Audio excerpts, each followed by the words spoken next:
Let's begin with the shorthand version of how the United Methodist Church got to its current dilemma about human sexuality before exploring options for the future. The first public debate on homosexuality came at the 1972 General Conference. There was a proposal to include in the social principles these words: homosexuals, no less than heterosexuals, are persons of sacred worth.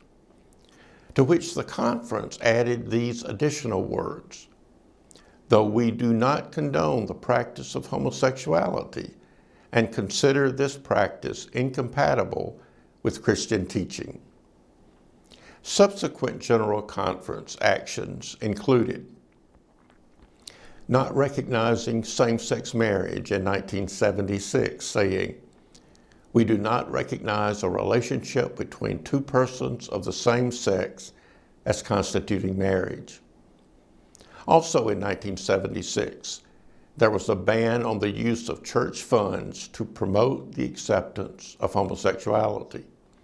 In 1984, ordination was addressed, saying, self-avowed practicing homosexuals are not to be accepted as candidates ordained as ministers or appointed to serve in the United Methodist Church.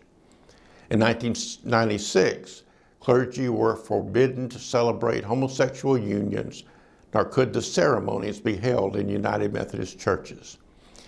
Then in 2016, the General Conference asked the Council of Bishops to appoint a commission to bring a proposal to a special General Conference to be held in February 2019. The Commission on the Way Forward did their work and brought to the special session 3 plans. In addition to the One Church plan supported by most of the bishops, there were 2 other proposals submitted: the Connectional Conference Plan and the Traditional Plan.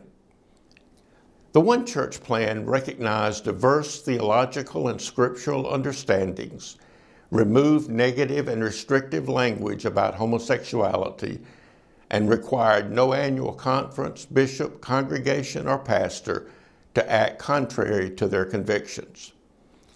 The Connectional Conference Plan created 3 values-based connectional conferences: traditional, unity, and progressive, with each having its own book of discipline. Conferences and churches decide which connectional conference to join. The Traditional Plan strengthened current language of the discipline concerning human sexuality, increased sanctions and punishments, and provided a process for those who cannot live within the discipline to leave. There was also a 4th plan on which the General Conference voted. The Simple Plan removed all negative and restrictive language regarding homosexuality as the policy for everyone. So what happened at the 2019 Special General Conference? The Traditional Plan passed 438 to 384, a 53% majority. Persons on both sides of the debate seemed to agree that among the delegates from the United States, approximately 2/3 favored the One Church plan instead of the Traditional Plan. However, there were enough votes for the Traditional Plan among the central conferences outside the U.S. to defeat the One Church plan and pass the Traditional Plan. Remember, it was the Traditional Plan that keeps the current church positions on homosexuality with additional sanctions and punishments for violations. Let's look now at approaches people are advocating given the 2019 vote. 5 broad approaches revolve around governance issues, strengthening current positions, rejection and resistance, a church division with one side leaving, and disillusion. Some believe that, quite apart from homosexuality, important governance issues have come to light through this debate. One set of reforms would give the United States standing that permits it to shape policies that fit in our context, even as central conferences outside the U.S. now can do. Then there is the larger debate over the role of General Conference in relationship to annual conferences. Annual conferences are older than the General Conference. There were 12 annual conference sessions before the Christmas conference met. Then annual conferences continued to meet until the annual conferences created the General Conference in 1792. In Methodism, the annual conference is the basic body of the church. For example, the annual conference is the only body that decides who is ordained. This right has never been delegated to bishops, seminaries, or the General Conference. However, many see the General Conference assuming more power over issues belonging to the annual conferences. Some advocate a far more circumscribed role for the General Conference, with more decisions left to annual conferences and local churches. A second type of response is to support the General Conference actions and take them further through strengthening current restrictions and adding more punishments. Some plan to modify and resubmit a series of measures previously ruled unconstitutional, even as they monitor compliance with current sanctions. A third approach is to reject, resist, and advocate for change. This has been the most common route used when a General Conference action lacks enough credibility within the church to be accepted without further debate. Here are a few historical examples of clergy, laity, bishops, and annual conferences rejecting through their action legislation passed by the General Conference. Clergy between 1884 and 1928 who performed a marriage for a divorced person with a living former spouse. Clergy between 1880 and 1968 who smoked. The Kansas, Minnesota, Nebraska, Pittsburgh, and Rock River annual conferences in 1888 when they elected women to General Conference. Churches in the 1960s that refused admittance to African American worshipers. And today, clergy who practice rebaptism, as well as churches that refuse to receive a clergywoman or a pastor of another race. All these actions were or are forbidden by the discipline at the time. A fourth response to controversial actions has been for the church to divide, with one side leaving to form a new church. This chart shows that such divisions have occurred in our history. The chart shows the year, the issue, and the new church formed. Here you can see on the left a compilation of the issues over which these church splits occurred, primarily race. Not only do some issues recur, some divisions were on both sides of an issue.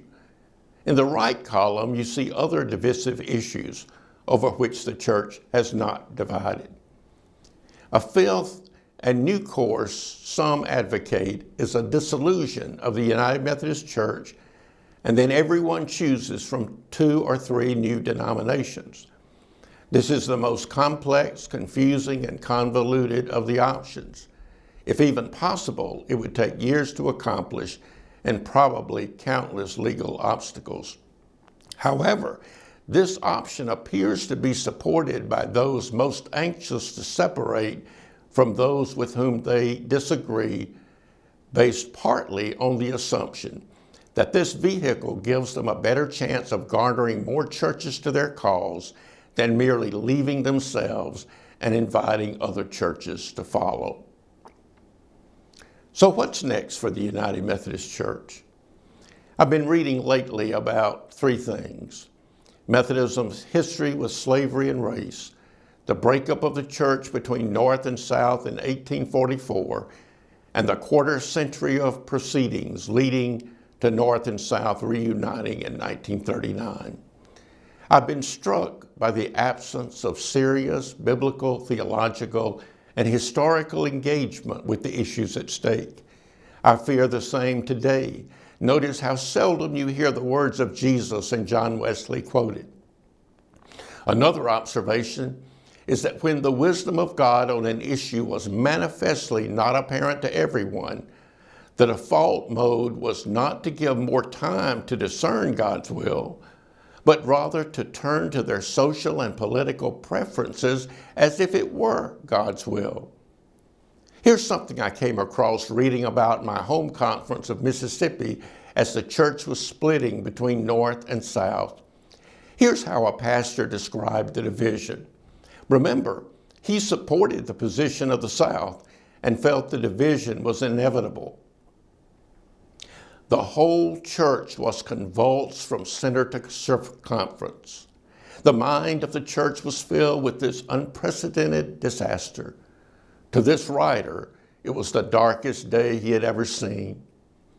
This ruinous convulsion exploded in the General Conference in May and June, and the entire portion of the year usually devoted to efforts to save souls was taken up with this humiliating and much to be deplored disaster to our glorious church.